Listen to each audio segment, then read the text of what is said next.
This is Plant-Based Briefing. Is it okay for sanctuaries to give hens' eggs to donors? And The Dilemma of Backyard Chicken Keeping by Karendavis of United Poultry Concerns at upc-online.org.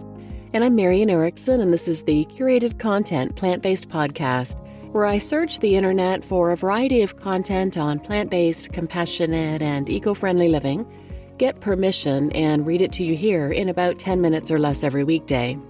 And today's post is by Karendavis of United Poultry Concerns. She is an expert on chickens, turkeys, other domesticated fowl.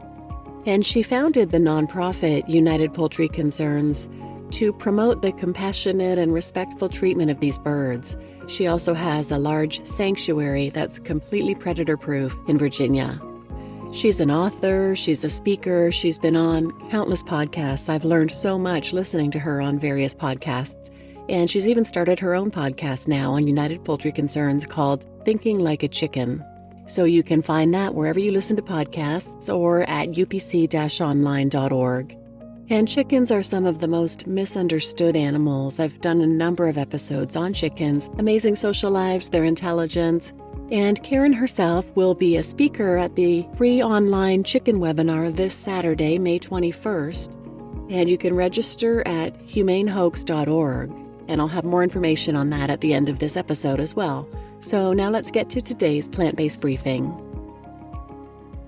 Is it okay for sanctuaries to give hens' eggs to donors? And The Dilemma of Backyard Chicken Keeping by Karendavis at upc-online.org. Is it okay for sanctuaries to give hens' eggs to donors? Recently, United Poultry Concerns was asked this question on behalf of a sanctuary that was considering giving away their rescued hens' freshly laid eggs to certain financial supporters as a personal touch. The thought being that the eggs are laid naturally, and by giving them to people, the hens who laid them would serve as ambassadors for the sanctuary. Question: do you endorse giving away these naturally laid eggs, or do you feel that to do so invites people to keep using eggs, thereby deterring them from possibly adopting a vegan diet? Answer: UPC does not endorse giving away eggs as an incentive for public support. While we understand the challenge of financing a sanctuary and of getting people to change to a compassionate, animal-free diet, we believe it is the role of animal advocates to represent all animals as individuals of value in their own right, and not as sources of products. The chickens themselves, aided by effective advocacy, should be the ambassadors, not their eggs. UPC would never use our sanctuary hens' eggs to make money for our organization or to encourage people to care about chickens. Similarly, if we had a sanctuary for cows, we would not try to win favor with people by giving them free milk from our rescued cows. The majority of farmed animal sanctuary residents have come from situations of terrible suffering and abuse. The exceptions are animals whose former caregivers could no longer keep them due to incapacity or death. A farmed animal sanctuary is a tiny island of refuge for a fraction of animals who had the luck to escape from the universe of suffering that society forces them to live in. In addition to caring for these animals, our responsibility is to educate people to see chickens, cows, and other farmed animals as whole beings. Using their eggs or milk to try to get people to care about them reinforces the perception of them as suppliers of products for humans. But hens do not lay eggs, and cows do not give milk for us. The purpose of eggs and milk is to nourish these animals' own young. Question: relating to your last statement, if you don't allow your hens to hatch their eggs, which would be fertile since you also have roosters, what do you do with the eggs they lay? The eggs could be fed to other farmed animal residents like the pigs, could they not? Are there any circumstances in which you would be okay with the use of the hen's eggs? Answer: feeding the eggs to other animals at the sanctuary is fine in our opinion. We hard-boil our hen's eggs and feed them back to the chickens. Our role is to educate people to understand why we do not allow our hens to hatch chicks. First, because this is a sanctuary and not a breeding or farming operation. Second, because we do not support bringing animals into a world in which the majority are mistreated by our species, and in which millions already exist who need caring and responsible homes. The Dilemma of Backyard Chicken Keeping. Would you be pleased if chickens came to be viewed more and more as animals to be kept as pets? Is the routine objection of neighbors to roosters an insuperable one? This inquiry was prompted by an article in the Boston Globe, January 28th, about a family's lawsuit to keep their 7-year-old daughter Rafaela's beloved hens. My answer: it would be wonderful if, instead of being considered commodities and consumables, chickens came to be respected and loved for their own sakes by their human families, a trend that tentatively emerged a few decades ago when some people started keeping a few hens for eggs in opposition to factory farming, only to discover how friendly and personable their chickens were. Who knew? But Marcela Garcia, the sympathetic author of the Boston Globe article that supports the family's fight to keep their 5 hens, inadvertently brings out 2 big problems with backyard chicken keeping. Most of the chickens are purchased from industrial hatcheries, either directly or via retailers like Tractor Supply Company, and most towns prohibit roosters, as exemplified in the article Chicken Coops Allowed in Backyards Starting February 1st in Baltimore County, Maryland, where new legislation stipulates no roosters.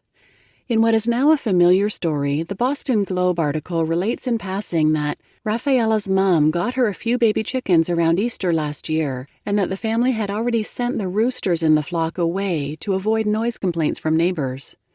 Where, I wonder, did the roosters get sent away to? These 2 aspects of modern backyard chicken keeping, the purchase of chickens incubated parentless in factory farm hatcheries, and the prohibition and bleak fate of the unwanted roosters, align this ostensibly sunny enterprise with the dark reality of industrial egg production.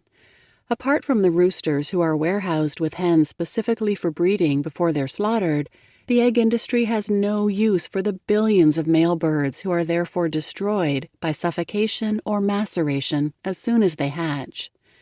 The mid-20th century replacement of traditional chicken farming with industrialized chicken and egg production banished actual chickens from the yards and the consciousness of people who now experienced chickens and eggs solely as items bought at the supermarket or eaten in a restaurant. The late 20th century resurgence of a suburbanized semblance of old-fashioned chicken farming has brought actual chickens back to life for people who, to their surprise, have found that the hens they bought for eggs are warm and personable individuals. But many of these same charmed people who wouldn't dream of eating their own chickens continue eating those who are sold in the supermarket and served in restaurants. Even in places like the eastern shore of Virginia where we're located, and where truckloads of thousands of crated chickens are being taken every day to the local Tyson and Purdue slaughter plants, the distinction is not unheard of between, quote-unquote, our chickens and those chickens who, though visible in the trucks, are disconnected emotionally in people's minds from the ones they know and love. This may be in part the result of seeing the chickens in the trucks sitting lumped together motionless, unlike the ones in the yard. But if you look at the chickens in the crates on their way to being slaughtered, you will see their faces and their eyes and their life peering out at you. For these reasons, I'm ambivalent about backyard chicken keeping, while seeing it, hopefully, as an opportunity to expand perceptions. I'm in total favor when the keepers rescue or adopt their chickens instead of buying them. Even so, buying a victim out of slavery may be considered, in my opinion, a form of rescue. For the chicken, from the chicken's point of view, it is a permissible trade-off. The chicken keeping issue before us is complicated. You just listened to Is It Okay for Sanctuaries to Give Hens Eggs to Donors? And The Dilemma of Backyard Chicken Keeping by Karendavis of United Poultry Concerns at upc-online.org. And I'm your host, Marian Erickson. And to learn more about these amazing beings, and to learn to better advocate for chickens, please register for the 3rd annual chicken webinar this Saturday, May 21st. You can register at humanehoax.org, and I'll put a link in the show notes to the registration. You'll hear from some amazing speakers. Karendavis herself is speaking on the use of chickens in agricultural research. Alistair Van Cleek from Triangle Chicken Advocates is speaking about Where Are Their Brothers, the Absent and Unwanted Rooster. Rebecca Moore from the Institute for Animal Happiness is doing her session on avian influenza, rescue, care, and activism in a time of challenge. And lastly, Tara Hess from the Open Sanctuary Project is doing a session called Says Who? Thinking Critically About Chicken Care Information. Even if you can't attend live or can't attend all of the sessions live, go ahead and register and you'll receive an email with the videos after the fact. So please share this episode with anyone who might benefit, and thanks for listening.